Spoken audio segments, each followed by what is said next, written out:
నామంలో శుభాభివందనాలు తెలియజేస్తున్నామండి. ప్రియా పట్నస్థు గారు యొక్క ఉదయకాల సమయంలో ప్రభువైన యేసుక్రీస్తుని గురించి పరిచయం చేయడానికే ఈ మధ్యకి వచ్చి ఉన్నాం. అనేక మార్లు మనందరం వింటా ఉన్నాం యేసుక్రీస్తు ఆ యొక్క నామముల గురించి. అయితే ఆయన గురించి గ్రంథాలు కూడా సెలవిస్తూ ఉన్నాయి.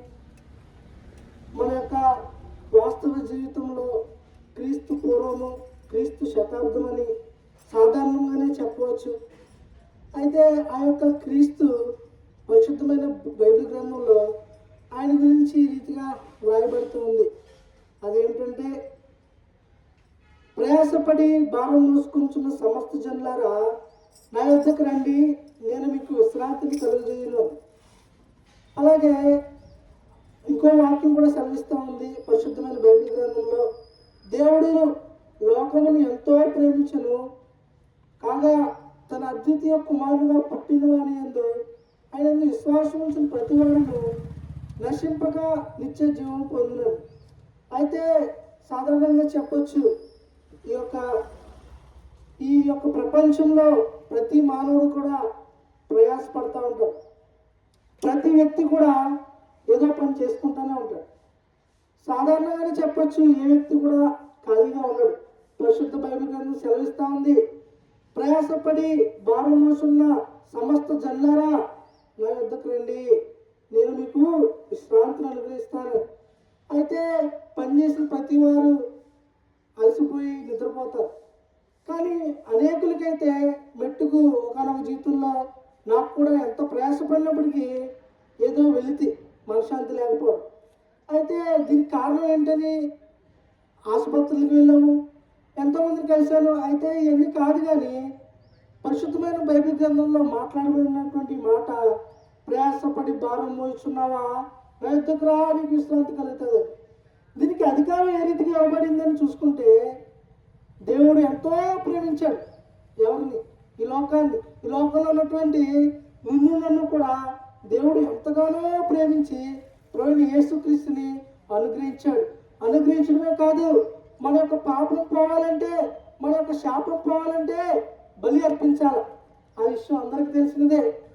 ఏదైనా కోళ్ళ యొక్క, ఎడ్ల యొక్క రక్తము మానవుని యొక్క పాపము కడిగి వేయడం అనేది అసాధ్యమైనది. ఎందుకంటే ఆ యొక్క జంతువు అనేది కామ, క్రోధ, మద, మత్సరాలు కలిగినది. అయితే ఆ యొక్క రక్తం ఏ రీతిగా ఉండాలని శాస్త్రాలు సెలవిస్తున్నాయంటే పరిశుద్ధమైనదిగా ఉండాలి. అంటే పుణ్యదాన బలియాగా రక్తం పరమార్థమని చెప్పవచ్చు, చెప్తూ ఉన్నాం, వింటూ ఉన్నాం. అయితే ఆ యొక్క రక్తము పరిశుద్ధమైన రక్తమై ఉండాలి. అయితే యేసుక్రీస్తు ప్రభువారి గురించి నేను తెలుసుకుంటూ వచ్చినప్పుడు, ఆయన జీవించిన జీవితంలో ఏ పాపమును లేదు. రాజులైన యాజక సమూహాలు సైతము ఆయన వెంబడిస్తూ వచ్చాయి, ఏ తప్పన్నా చేస్తాడేమో. ఆయన గురించి ఎంక్వైరీ విధించారు. ఆయన ఏ పాపం చేసి దొరికితే ఆయన పాపి అని రుజువుపరచొచ్చారు. అయితే ఏ పాపము లేదు, ఏ దోషము లేదు. అధికారులు సైతము ఆయన మంచివాడనే సెలవిచ్చారు. కానీ శాపము, పాపము ఆయనను దోషిగా నిలబెట్టింది. ఆ యొక్క కల్వరి శిలువలో ఆయన చనిపోయే విధంగా చేసింది. దానికి కారణం ఏంటంటే, దేవుడు లోకాన్ని ఎంతో ప్రేమించాడు. ఆ ప్రేమించిన ప్రేమ నీ నా పాప విముక్తికే పుణ్యదాన బలియాగం తద్రక్తం పరమార్థంగా ఉన్న నిమిత్తమే యేసుక్రీస్తు ప్రభువారు చనిపోవాల్సి వచ్చింది. ప్రియ సహోదరుల, సహోదరి, ఒకసారి ఆలోచించు. ప్రభువైన యేసుక్రీస్తు, క్రీస్తు పూర్వం ఏ రీతిగా ఉందో క్రీస్తు శతాబ్దం ఆ రీతిగానే ఉంది. క్రీస్తు శతాబ్దం ప్రభువైన యేసుక్రీస్తు వచ్చాడు, ఈ నా పాపం విషయంలోకే చనిపోతూ వచ్చాడు. ఆయన మరణించాడు, ఆ యొక్క ఇశ్రాయేలు పట్టణంలో సమాధి చేయబడ్డాడు. నేటికి ఆయన సమాధి సజీవంగా ఉంది. అయితే ఆయన తిరిగి లేచిన మాట వాస్తవమైనది. ఎందుకంటే పాపాలు పోవడానికి ప్రభువైన యేసుక్రీస్తు వారి యొక్క రక్తము కార్చబడింది. ఆయన ఎంత విశ్వాసం నుంచి ప్రతివాడు నశింపక నిత్య జీవం పొందుతాడని పరిశుద్ధమైన బైబిల్ గ్రంథం సెలవిస్తూ ఉంది. ఈ యొక్క ఉదయకాల సమయంలో ప్రభువైన యేసుక్రీస్తుని అంగీకరించడం ద్వారా నువ్వు గొప్ప రక్షణ పొందుకుంటావు. మెట్టుకుని నా మట్టుకు నేను ఇది నాకు కాదేమో, నేను యవనస్తుడిని, ఇది నాకు కాదు, మా వాళ్ళకి కాదేమో, నేను వేరే కులం, వేరే మతం, వేరే ప్రాంతం, నాకు కాదేమో అని నేను అనేకసార్లు అనుకున్నాను. అయితే పరిశుద్ధ బైబిల్ గ్రంథం సెలవుతుంది ఏ భేదమును లేదు. పరిశుద్ధ బైబిల్ గ్రంథం ఈ విధంగా సెలవుస్తుంది, ఏ భేదమును లేదు, అందరూ పాపము చేసి దేవుడు అనుగ్రహించు మహిమను పొందలేకపోతున్నారు అని పరిశుద్ధ బైబిల్ గ్రంథం సెలవిస్తూ ఉంది. కనుక ప్రయాసపడి భారం మోసుకున్న సమస్త జనమ ఈ యొక్క ఉదయకాల సమయంలో ప్రభువైన యేసుక్రీస్తు యొక్క వార్తను వింటూ ఉన్నారు. ఒక్కసారి ప్రభువైన యేసుక్రీస్తు వైపు చూడు. ఆయన ఒక కలవరి శిలువలో చనిపోయినాడు, శిలువపై వేలాడబడ్డాడు, రక్తం కార్చాడు. మానవుని యొక్క ప్రతి పాపము నిమిత్తమే ఆయన చనిపోయి తిరిగి లేచినాడుగా ఉన్నాడు. అటువంటి మానవుడు ఎవరునూ లేరు. అలా పరిశుద్ధమైన రక్తం కార్చిన వారు ఎవరూ లేరు. ఒకసారి ఆలోచించు. సాధారణంగా చెప్పవచ్చు, పాపం పోవాలంటే రక్తం చిందించబడాలా, ఆ రక్తం పరిశుద్ధమైనదిగా ఉండాలి. అయితే అటువంటి మానవుడు ఎవరున్నారు? రక్తం కార్చినటువంటి, పరిశుద్ధమైన రక్తం కార్చినటువంటి ఆ యొక్క మానవుడు ఎవరున్నారని చూసినప్పుడు కేవలం నేనే మార్గము, సత్యము, జీవము, నా ద్వారానే తప్ప ఎవరు ఆ యొక్క పరలోక రాజ్యము, స్వర్గరాజ్యము చేరగలరని పరిశుద్ధ బైబిల్ గ్రంథంలో సెలవు పడుతూ వచ్చింది. కనుక మోక్ష మార్గం చేరాలంటే పాపం పోవాలి. పాపం పోవాలంటే యేసుని నమ్మాలి. యేసుక్రీస్తు ప్రభువారి ద్వారా మాత్రమే ఆ యొక్క పరలోక రాజ్యం చేరతాము. మన యొక్క జీవితాల్లో శాంతి, సంతోషము, సమాధానం కలుగుతూ ఉంది. ఇదిగో ఈ యొక్క ఉదయకాల సమయంలో చెప్పనా సైక్యంలో మహిమాయుక్తమైన సంతోషము ప్రభువైన యేసుక్రీస్తు ద్వారా కలుగుతూ ఉందని మీ మధ్యకి చెప్పడానికి వచ్చిన ప్రియ సహోదరి సహోదరుడా, ఏమీ లేదు. సూక్ష్మంగా మోక్షమైనది ఉచితంగా ఇవ్వబడతా ఉంది. రెండే రెండు మాటలు నేను విన్నాను. ప్రభువా, నీ యొక్క సువార్త నా యొక్క హృదయంలో కార్యం చేయని నీ మనస్ఫూర్తిగా ఆ యొక్క యేసుక్రీస్తు నామాన్ని నీ యొక్క హృదయంలో ఒక్కసారి ఆలోచిస్తే ఆయన నీ పాపాలను కడిగి వేసేవాడిగా ఉన్నాడు. ఆయన నేను చేర్చుకునేవాడిగా ఉన్నాడు. ఆయన నేను ముద్దు పెట్టుకుంటా ఉన్నాడు. ఆ యొక్క పరలోక రాజ్యంలో నేను చేర్చుకునేవాడిగా ఉన్నాడు. చెప్పనా సైతం మహిమయుక్తమైన సంతోషాన్ని నీకు ఇచ్చేవాడిగా ఉన్నాడు. ఆయన గుడ్డివారిని సైతము, మగవారిని సైతము, చనిపోయిన వారిని సైతము లేవనెత్తిన వాడిగా ఉంటా ఉన్నాడు. ప్రియ సహోదరి సహోదరుడా, నీ నా కష్టము ఏ పాటిది? ప్రభువైన యేసుక్రీస్తుని అంగీకరిస్తే ఆయన నీ యొక్క పాపాలన్నింటినీ కడిగి శుద్ధీకరించి నిన్ను పవిత్రంగా చేయడానికే ఆయన యొక్క రక్తము సిద్ధంగా ఉంది.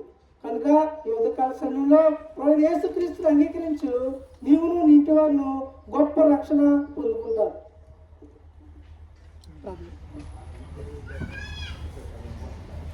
పరిశుద్ధుల ప్రేమగల మా తండ్రి, జీవమగల మా దేవా, మీకే వందనములు, స్తోత్రములు. ఆయన ఎంతవరకు ప్రభావం తండ్రి నిలబెట్టుకుని నువ్వు ప్రభావం గురించిన లేఖనం బట్టి వందనములు, స్తోత్రములు. విన్న వారిలో మీ కార్యం జరిగించండి.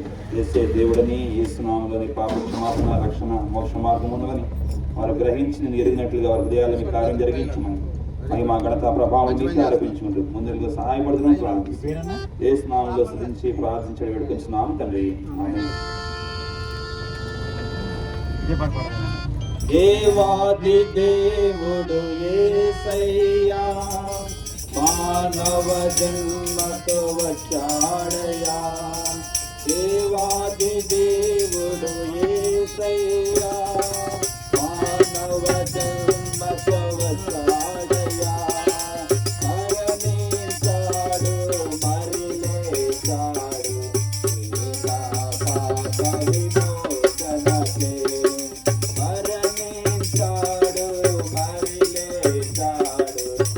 ఇంకా పాప విమోచనకే.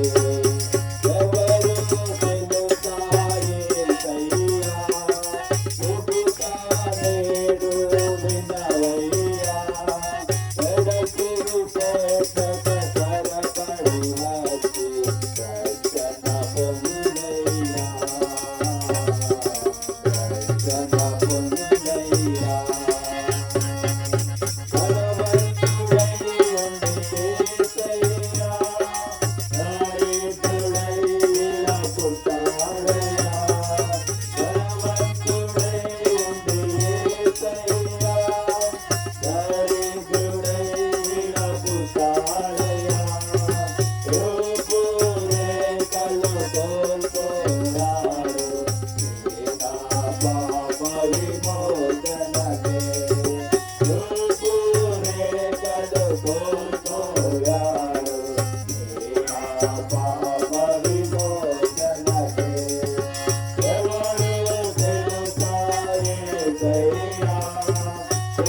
పెడచెవి పెట్టక త్వరపడి వచ్చి రక్షణ పొందయ్యా.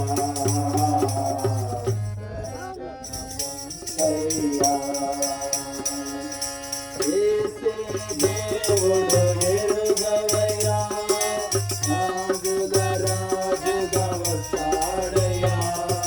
యేసే దేవుడు ఎరుగవయ్యా, రాజుల రాజుగా వస్తాడయ్యా. కన్నిన వారిని చేర్చెను పరమున, అమ్మని వారికి నరకమిలా.